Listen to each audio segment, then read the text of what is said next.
Hey guys, welcome to the Science Hub. In today's topic, we will study about the occupational assessment from bones. Introduction.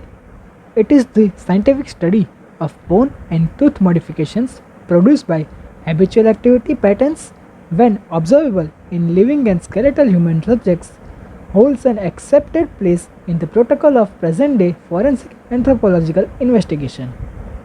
Commonly referred to as markers of occupational stress (MOS), these indicators of one or more persistent and long-term activity-induced changes include musculoskeletal stress markers (MSM) and robusticity markers (RM) in circumstances where ligaments or tendons insert onto the cortical tissue of bone via the periosteum.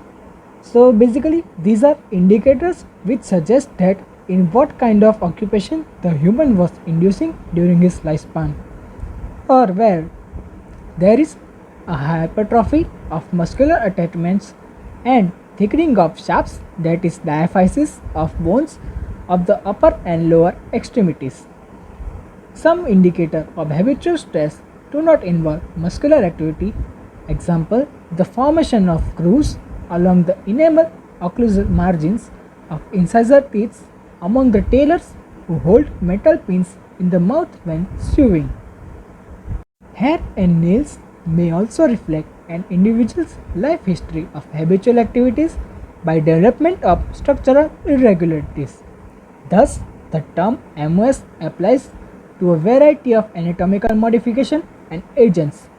Physiological and cytological processes pertaining to bone remodeling and biomechanical effects of stress on bone are well documented, particularly in the medical and anatomical literature of sports medicine, industrial medicine, and military medicine and orthopedics. Here is the history.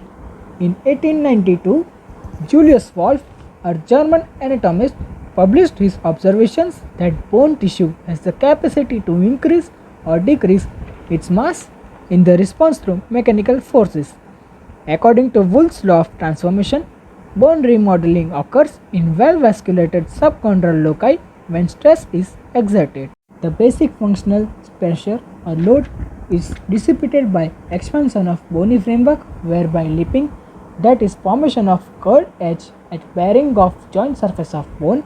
Spurring means formation of spur or bony projections that develop along bone edges, and exostosis, also known as spur and thickening of osseous tissue, take place. Bone resorptions means process of breakdown of tissues and minerals release. It occurs in response to persistent compression, whereby elevated tubercles, that are nodules, that are small rounded points of bone, and crest. Crest is a raised or prominent part of edge of bones or site where connective tissue attaches muscle to the bone, are formed by the pull of muscles at the loci of their attachments.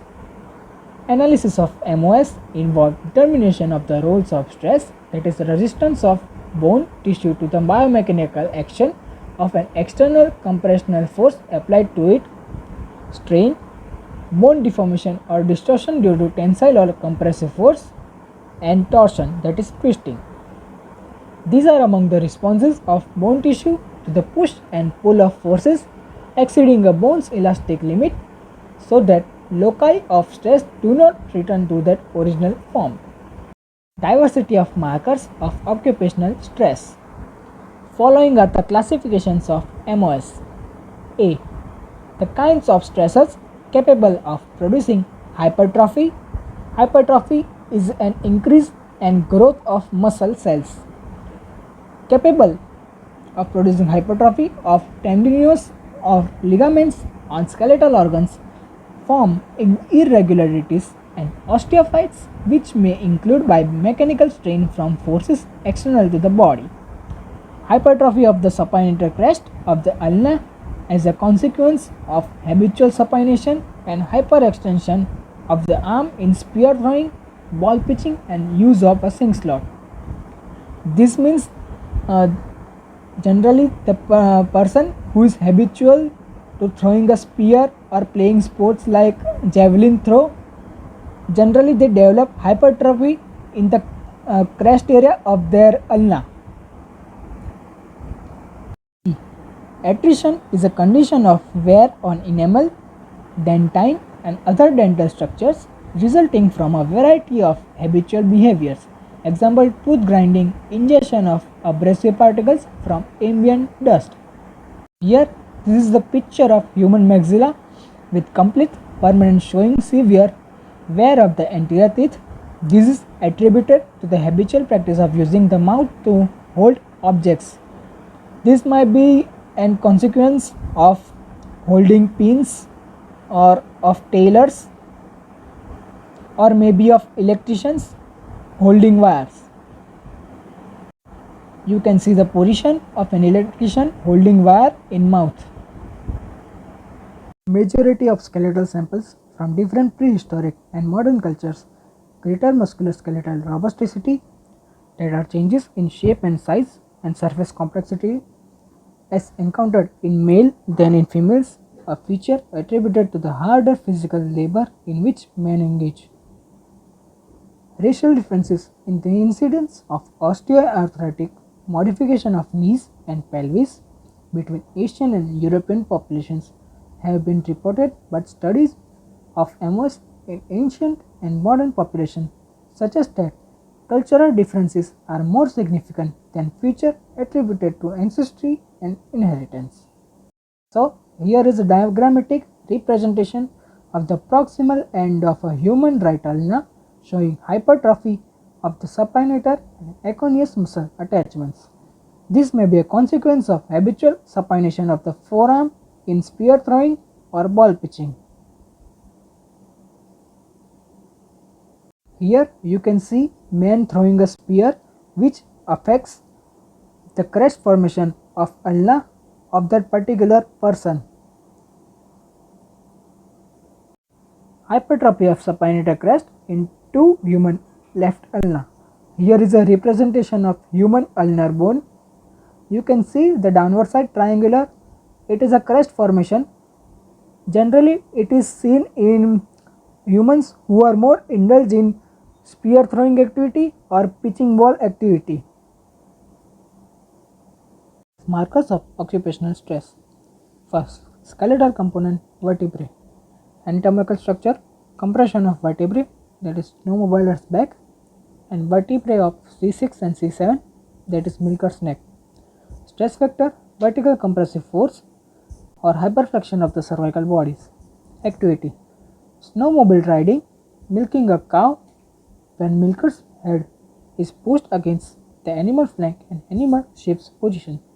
You can see in the picture. Particularly, the force is exerted on the neck portion due to which fracture of C6 and C7 vertebrae occurs. Skeletal component, ribs or sternum. Anatomical structure, flattenings of rib of 6 to 8 with the curvature of lower sternum. Stress factor, immobility of thoracic cage.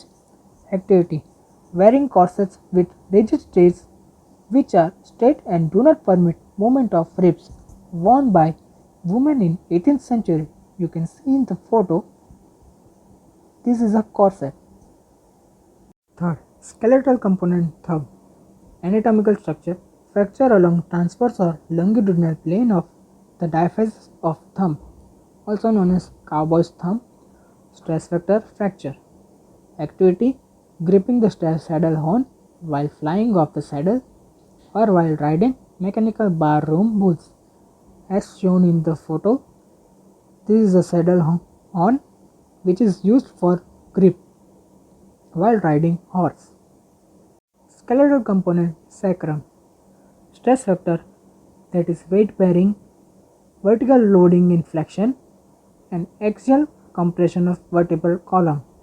Activity, carrying infants or other loads on the back over the lumbar sacral region.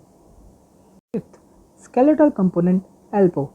Anatomical structure, that is dog walker's elbow, also known as. Stress factor, sudden tugging and pronated arm fracture.